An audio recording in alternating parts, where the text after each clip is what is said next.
high-end shopping here in Yorkville. A lot of high-end accommodations too. So coming up here on our right, there's across the stop sign is the Hazelton Hotel. It's very popular with celebrities when they're visiting our city. And Hazelton also has a very cool gift shop. So their gift shop doesn't sell anything lame like postcards or keychains or t-shirts. Their gift shop actually sells Rolex watches. Look to your right here, you can see that indeed they have a Rolex watch store as a gift shop. But you know, if that isn't enough for you, if you're looking to spend a little bit more, they do also have a Maserati dealership in the basement. So you can purchase a brand new sports car to remember the city of Toronto by. So if you are liking the looks of Yorkville and you want to move in already, folks, we are approaching our stop number 6. Our stop number 6 is for Yorkville. It's also our one of 2 stops for the Royal Ontario Museum. We'll be stopping by the ROM later at stop number 10. However, is anyone looking to hop off here at our stop number 6? Again, for Yorkville and the ROM. Alright, no stop press up top.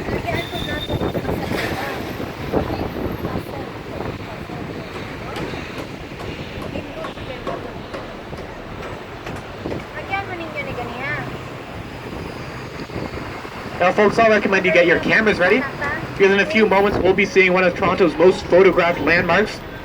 So it'll be first on your right when you enter this intersection, and then it'll be on your left as soon as we complete our turn. Before you see it, I'll build up suspense by talking a little bit about it. You'll be seeing the Michael Lee Chin Crystal addition to the ROM. The ROM itself was opened in 1914. So if you look down the street on your right, you can see the original 1914 building. The Michael Lee Chin Crystal was added to the ROM in 2007. Designed by Daniel Libeskind, who designed the famous new One World Trade Center in New York City. Named after Michael Lee Chin, a prominent Jamaican, Chinese, Canadian investor who donated millions of dollars to Crystal's construction. The architect Daniel Libeskind was actually inspired by the ROM's gem and Miller's apartment when he was visiting the ROM for a wedding. He drew out the initial sketch for the Michael Lee Chin Crystal on a napkin. That design would later go on to win the competition for a new ROM edition. So you can see it there on your left in all its glory. No. The original design was actually meant to be 100% glass on its outer area. Of course, this would be very detrimental to the artifacts inside, and they'd be constantly exposed to sunlight. So this current design only uses 25% glass and 75% aluminium. As you approach from the other side, you will get a better chance to take some photographs. We'll be approaching. It's one of the most prestigious music schools in the entire world. Wow. Getting upwards of 6 years to get a degree from there. Some notable alumni include Ryan Reynolds and Sarah McLachlan, but most notably Glenn Gould. Glenn Gould is a famous Torontonian pianist. He graduated from the RCM at the age of 12, completing his ARCT in only 2 years. Glenn Gould is again quite a famous Torontonian pianist. Probably heard his name before.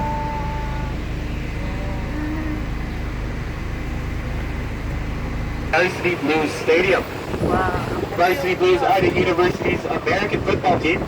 Actually one of the oldest American football teams in all of Canada. In their long history, they have managed to break some records. Actually from 2001 to 2008, they made a pretty impressive record. They got the record for the most consecutive losses.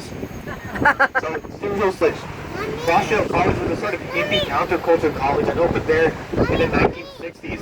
Where you can pay $25 to get a degree in practically anything. By practically anything, I mean things like basket weaving, hanging out, and sun tanning.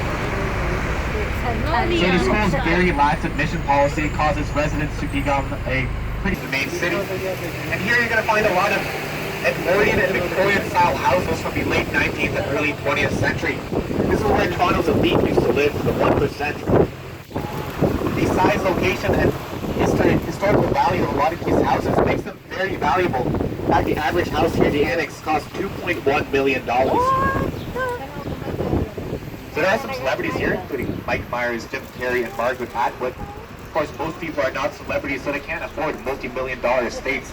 So what most landowners here generally tend to do is to break up these houses into apartments, usually by single floor, and rent them out, mostly to university students. So myself live in such an annex-style apartment. It's honestly like a normal apartment, except it's just a big house instead of a big building. There's a few homes here on our right.